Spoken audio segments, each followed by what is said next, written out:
నవాబ్పేటలో అతి దారుణంగా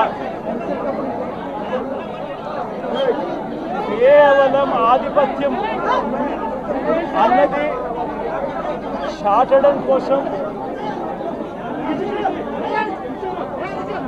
ఒక పథకం ప్రకారం అక్కడ కర్రలతో అతి దారుణంగా దాదాపుగా 20 మంది కలిసి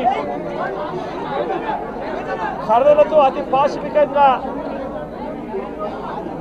కొడుతూ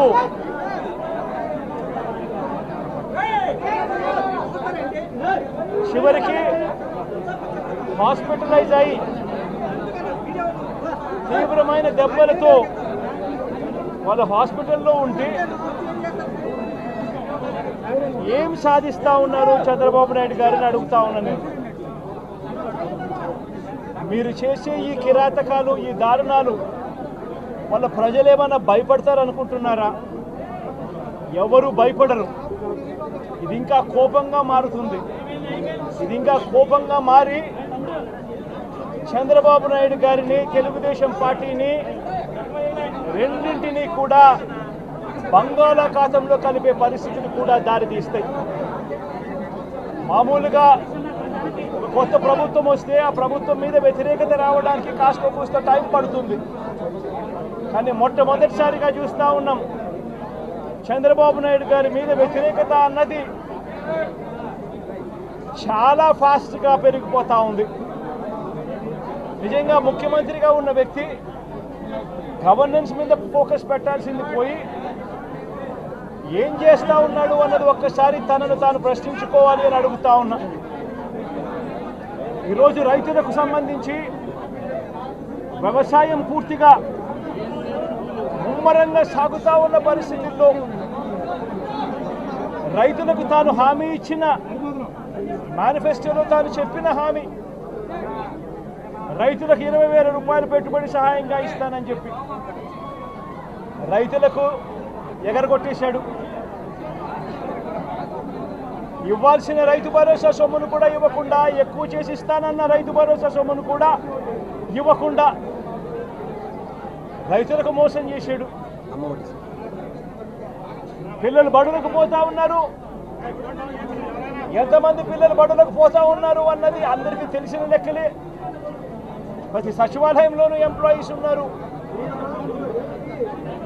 మండల ఎడ్యుకేషన్ ఆఫీసర్లు ఉన్నారు. అయినా కూడా తల్లులను మోసం చేస్తూ అమ్మఒడి ఎగరగొట్టేశారు. ప్రతి పిల్లాడికి ఇస్తాను అని ఎన్నికలప్పుడు చెప్పిన హామీ నీకు 15,000, నీకు 15,000, నీకు 15,000, నీకు 15,000 అని చెప్పి ఆ ప్రతి పిల్లాడిని చూపించి ఇస్తాము అని చెప్పి ఆ పిల్లలను మోసం చేశారు. ప్రతి అక్క చెల్లెమ్మలను మోసం చేశారు.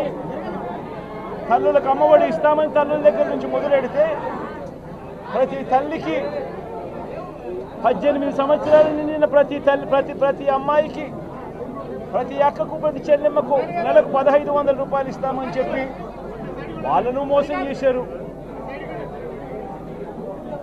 ఈరోజు ఫీజు రీయింబర్స్మెంట్ తీసుకుంటా ఉన్న పిల్లలు జనవరి, ఫిబ్రవరి, మార్చ్ క్వార్టర్ ఫీజులు రాలా. ఏప్రిల్, మే, జూన్ ఫీజులు, 2వ క్వార్టర్ కూడా ఫీజులు రాలా. పిల్లలు చదువుకునేదానికి కూడా ఇబ్బంది పడే పరిస్థితిలోకి, ఫీజులు కట్టలేని పరిస్థితిలోకి కాలేజీ యాజమాన్యాలు ఫీజులు అడుగుతూ ఉన్న పరిస్థితిని ఈరోజు చూస్తూ ఉన్నాం. పిల్లలకు వసతి దీవెన ఎగరగొట్టేశారు. అక్క చెల్లెమ్మలకు 0 వడ్డీ కూడా రావాల్సిన 0 వడ్డీ కూడా మామూలుగా ఏప్రిల్లో రావాల్సిన అది ఎగరగొట్టేశారు. ఇవన్నీ కూడా వైఎస్ఆర్ కాంగ్రెస్ పార్టీ ఉన్నప్పుడు, జగన్ ముఖ్యమంత్రిగా ఉన్నప్పుడు క్రమం తప్పకుండా క్యాలెండర్ ఇచ్చి ప్రతి ఒక్కరిని కూడా ఆదుకుంటూ వస్తూ ఉన్న పరిస్థితి. అమ్మఒడి అయితేనేమి, రైతు భరోసా అయితేనేమి, విద్యా దీవెన అయితేనేమి, వసతి దీవెన అయితేనేమి, 0 వడ్డీ అయితేనేమి, మత్స్యకార భరోసా అయితేనేమి, ఇవన్నీ కూడా ప్రజలు మాకెందుకు ఇంకా ఇవ్వలేదు అని చెప్పి ప్రజలు అడుగుతూ ఉన్నారు. వారి గురించి పట్టించుకోకుండా, వారికి చేయాల్సిన మంచి గురించి పట్టించుకోకుండా స్కూళ్ళను నిర్వీర్యం చేస్తూ, చదువులను నిర్వీర్యం చేస్తూ, హాస్పిటళ్లను నిర్వీర్యం చేస్తూ, చివరికి ఏ ఒక్కరూ కూడా మిమ్మల్ని ప్రశ్నించకూడదు అని, ఏ ఒక్కరూ కూడా రోడ్లెక్కకూడదు అని ఈ మాదిరిగా భయాందోళనను క్రియేట్ చేయాలనే ఉద్దేశంతో గ్రామ స్థాయి నుంచి మొదలెడితే ప్రతి ఒక్కరికి కూడా మీ కక్షలు, మీ కార్పణ్యాలు మీరు తీర్చుకోండి అని చెప్పి గ్రీన్ సిగ్నల్ ఇస్తూ గ్రామ స్థాయి నుంచి ఈ భయానక వాతావరణాన్ని క్రియేట్ చేస్తూ ఉన్నారు. ఆలోచన చేసుకోమని అడుగుతా ఉన్నా.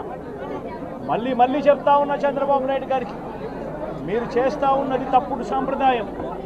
ఇది కనుక కొనసాగింది అని అంటే రేపు పొద్దున ఏం జరుగుతుంది అని అంటే, ఈరోజు మీ ప్రభుత్వం ఉంది, చాలా వేగంగా మీ ప్రభుత్వం కూడా తుడిచిపెట్టుకొని పోతుంది.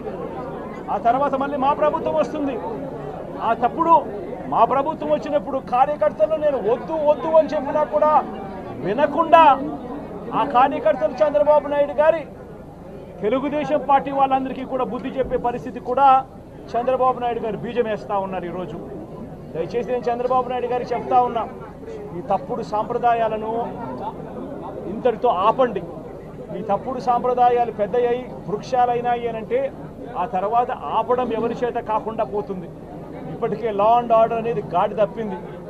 ఇప్పటికే ఏం జరుగుతూ ఉంది అన్నది మీకే తెలియకుండా కూడా జరిగేంత దారుణమైన పరిస్థితిలోకి ఈరోజు లా అండ్ ఆర్డర్ పోతూ ఉంది.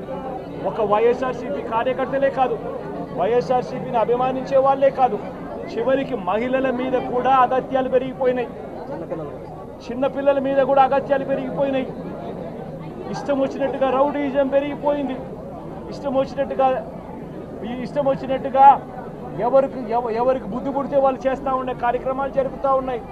లా అండ్ ఆర్డర్ పూర్తిగా గాడి తప్పిన పరిస్థితులు కనిపిస్తూ ఉన్నాయి.